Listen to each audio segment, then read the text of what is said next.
Hello everyone, welcome to my YouTube channel MK classes. हमने series start की हुई है हमारे एक्सपेक्टेड क्वेश्चन की कि आपके जो अपकमिंग मई में एग्ज़ाम होने हैं उनमें कौन कौन से क्वेश्चन आने की संभावना है, वो हम वन बाय वन डिस्कस करते हैं। तो आज हम पेपर सेकंड डिस्कस करेंगे, अंडरस्टैंडिंग द लर्नर, कि उसमें आपके कौन कौन से क्वेश्चंस, आपका जो एग्ज़ाम है उनमें कौन कौन से क्वेश्चन आ सकते हैं। So let we start. This is our paper second, understanding the learner. तो इसमें हमारा जो फर्स्ट क्वेश्चन है that is explain the meaning of learning with the help of definition and describe the characteristics. अब देखो, इसमें मीनिंग लिखना है आपने, डेफिनेशंस लिखनी है और कैरेक्टरिस्टिक्स लिखनी है। इसमें अब देखो लर्निंग के तीन क्वेश्चन रहेंगे आपके, meaning, definition and characteristics. Meaning में आप अपने व्यूज लिख सकते हो, अच्छे वाले व्यू लिख सकते हो कि लर्निंग क्या होती है। जो डेफिनेशंस है उसमें आपने जो साइकोलॉजिस्ट है, ठीक है, हमारे उनकी क्या व्यूज है, उनके अकॉर्डिंग लर्निंग क्या है। उसके बाद आपने कैरेक्टरिस्टिक्स को एक्सप्लेन करना है। सेकंड क्वेश्चन देखो, critical examine the trial and error theory of learning by the Thorndike. जो ट्रायल एंड एरर थ्योरी है वो थॉर्नडाइक के द्वारा दी गई है, उसको हमने क्रिटिकली एग्जामिन करना है। ठीक है, उसके क्या क्रिटिसिज्म है, क्योंकि ये थ्योरी क्यों डिस्कार्ड की गई थी, ठीक है, किसने इसको डिस्कार्ड किया था, वो हम करेंगे। तो इसमें आपने सिर्फ जो आपके क्रिटिकल एग्जामिन है, ठीक है, इनकी इसका क्या क्या नुकसान है इस थ्योरी का, वो है इसमें लिखना आपने। ठीक है, वो ट्रायल एंड एरर थ्योरी है वो किसने दी गई है, थॉर्नडाइक ने। इसमें आपने पहले बताना है थ्योरी के बारे में कि ट्रायल एंड एरर किसने दी है, किसके ऊपर एक्सपेरिमेंट किया गया है। देखिए, ये सारा लिखना है, थोड़ा थोड़ा इसको एक्सप्लेन करना है। जो जब उसने आपने इसको क्रिटिसाइज करना है वो एलेबोरेट करके लिखना है। तो थर्ड क्वेश्चन देखो आपका, पेवलेव है। पेवलेव की कौन सी है, क्लासिकल कंडीशनिंग थ्योरी है। ठीक है, इसका डाउ का एक्सपेरिमेंट था। तो आपने इस थ्योरी को डिटेल में करना है। डिटेल में क्या है कि किसने इस थ्योरी को दिया है, ठीक है, किसने इसके ऊपर मतलब किसके ऊपर एक्सपेरिमेंट किया गया है, उसका एजुकेशन इम्प्लीकेशन क्या है, उसके क्रिटिसिज्म क्या है। जब डिटेल में बताना है तो आपने सारा लिखना होता है, ठीक है, खाली थ्योरी नहीं लिखनी, उसका एजुकेशन इम्प्लीकेशन भी लिखना है आपने, उसका क्रिटिसिज्म भी लिखना है।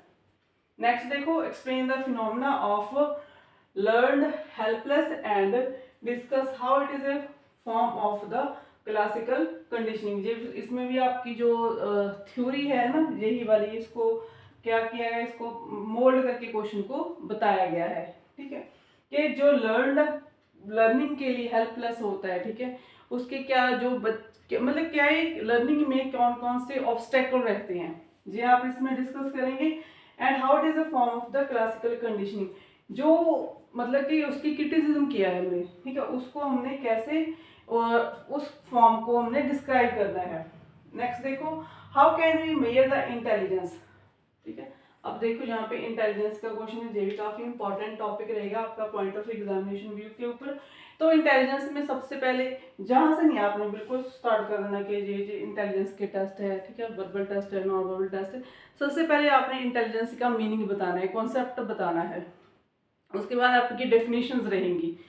फिर आपने बताना है कि हम इंटेलिजेंस को कैसे मेजर करते हैं। ठीक है, वर्बल टेस्ट रहेंगे, नॉन वर्बल टेस्ट रहेंगे, ठीक है, उसमें आपने एक्सप्लेन करना है। देन उसके आपने यूजेस एंड लिमिटेशन, ठीक है, वही मेरिट्स एंड डीमेरिट्स, जो आप टेस्ट लगाओगे बच्चे की इंटेलिजेंसी को चेक करने के लिए, उसके क्या मेरिट्स रहेंगे और क्या डीमेरिट्स रहेंगे। नेक्स्ट देखो क्वेश्चन, डिस्क्राइब द क्रिएटिविटी। ठीक है, इंटेलिजेंस और क्रिएटिविटी, ये दोनों question examination point of view से बहुत ही इंपॉर्टेंट है। तो क्रिएटिविटी में क्या रहेगा, इसमें भी आपने सबसे पहले मीनिंग बताना है, क्रिएटिविटी क्या होती है, उसके बाद उसकी डेफिनेशन बताना है। ठीक है, ऐसे आप क्वेश्चन एक्सप्लेन किया करो, ठीक है, क्वेश्चन की फॉर्म में। मतलब अपने व्यूज कम दिया करो, जब मीनिंग लिखना है तो उसमें आपके व्यू चलेंगे, बट उसके बाद आप डेफिनेशन भी लिखा करो कि क्रिएटिविटी के ऊपर किन किन लोग साइकोलॉजिस्ट का काम रहा है। तो ये हमारे suggest an educational program for the development of the creativity. अब देखो, बच्चों में, स्टूडेंट्स में और लर्नर में क्रिएटिविटी को इंकलकेट करने के लिए एजुकेशन क्या रोल प्ले कर सकती है, उसकी एजुकेशन इम्प्लीकेशन आपने बतानी है, एजुकेशनल प्रोग्राम बताने हैं। नेक्स्ट देखो, describe the concept of the motivation. ठीक है, मोटिवेशन ये भी इंपॉर्टेंट रहता है आपके पेपर में। And give a narrative of the factor affecting motivation. तो कौन कौन से जो फैक्टर है जो हमारी मोटिवेशन हमें मोटिवेट करते हैं कोई भी काम करने के लिए, तो आप उसको एक्सप्लेन करना है। नेक्स्ट देखो, explain the various methods through which you can assess the personality. अब जहाँ पे हमारा पर्सनैलिटी का क्वेश्चन रहेगा, तो पर्सनैलिटी में सबसे पहले वही आपने मीनिंग बताना है, कॉन्सेप्ट बताना है, उसके बाद डेफिनेशन बतानी है, उसके बाद आपने बतानी है कि कौन कौन से मेथड है जिसके थ्रू हम पर्सनैलिटी को असेस कर सकते हैं। तो एक बार देख लो इसको।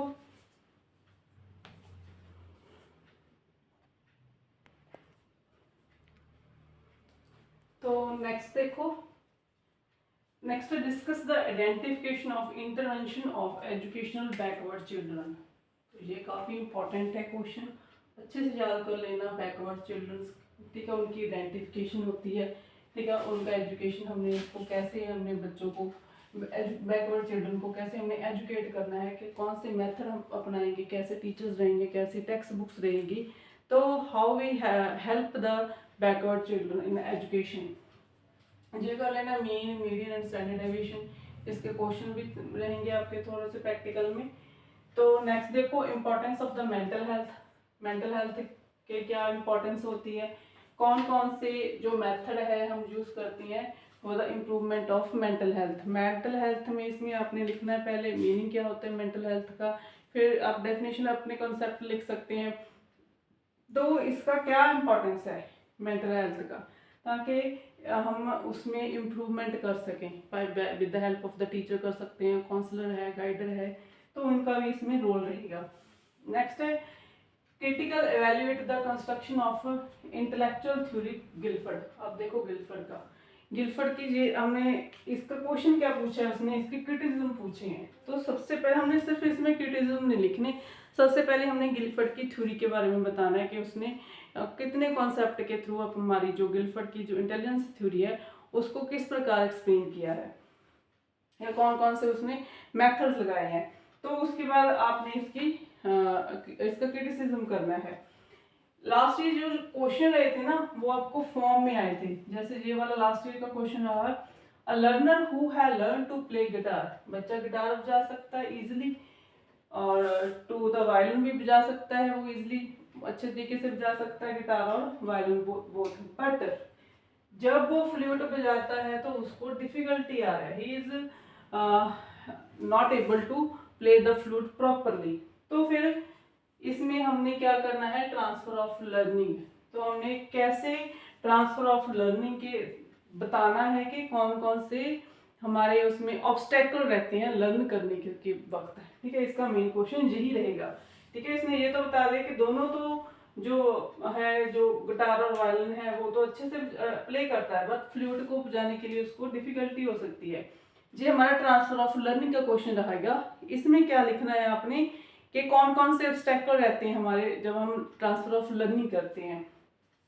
इस प्रकार के क्वेश्चन लास्ट ईयर में फॉर्म में आए थे। जैसे लास्ट ये देखो, ये भी एक लास्ट ईयर का क्वेश्चन रहा है, what do you mean by self regulation, ठीक है। अपने आप को हम कैसे सेल्फ रेगुलेट कर सकते हैं, how can we develop the self regulation in the class fifth student. देखो फिफ्थ क्लास का बच्चा कैसे अपने आप को सेल्फ रेगुलेट कर सकता है, चाहे उसका एजुकेशन सेल्फ लर्निंग है। फिफ्थ क्लास के बच्चे के लिए इट्स डिफिकल्ट है कि वो सेल्फ लर्निंग कर सके। तो ये भी आपका लास्ट ईयर का क्वेश्चन रहेगा सेल्फ रेगुलेशन का।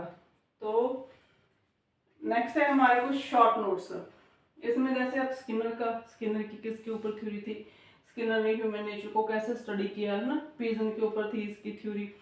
नेक्स्ट है हमारा डिफरेंस क्या है दोनों में, गिलफर्ड और गार्डनर की थ्योरी में क्या डिफरेंस है, ये आपने बताना है।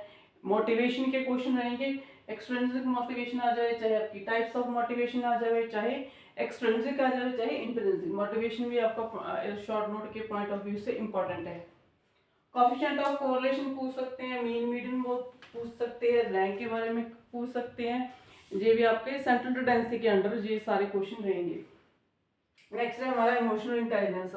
ये लॉन्ग क्वेश्चन के लिए इतना इंपॉर्टेंट नहीं है, तो आप इमोशनल इंटेलिजेंस को शॉर्ट नोट के लिए आप इसको लर्न कर सकते हो, ठीक है। इसको लेंथी क्वेश्चन में इसके ना पढ़ो इमोशनल का। इनकी कौन कौन सी हमारी डिमेंशन होती है, हमारे कौन कौन से इमोशंस होते हैं, वो आप इसको शॉर्ट नोट में आसानी से लिख सकते हो। बट लॉन्ग के लिए इसको मत रखना, तो आप इसको इमोशनल इंटेलिजेंसी को शॉर्ट नोट के लिए ही करना। नेक्स्ट है हमारे फैक्टर ऑफ हमारी पर्सनैलिटी को है, चाहे हमारी इंटेलिजेंस है, चाहे हमारी लर्निंग है, ठीक है, हर के फैक्टर आपने करने हैं। पर्सनैलिटी के अलावा आप लर्निंग के भी फैक्टर फैक्टिंग कर सकते हैं, ओके, और आप इंटेलिजेंस की भी फैक्टर फैक्टिंग कर सकते हैं, कोई भी आ सकता है आपको, ओके।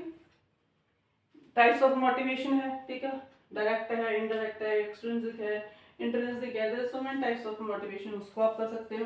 ट्रांसफर ऑफ लर्निंग क्या होती है, ये आप इसमें कर सकते हो। ये हमारा आपके थोड़े से शॉर्ट नोट हैं, ये भी आपके point examination point of view से इंपॉर्टेंट रहते हैं।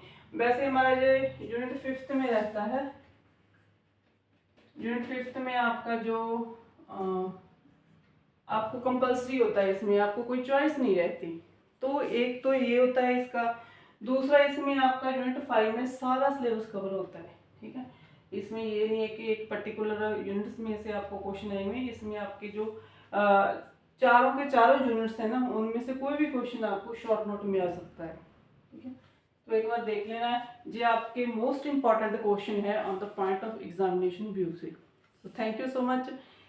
Like, share and subscribe my channel. Thank you.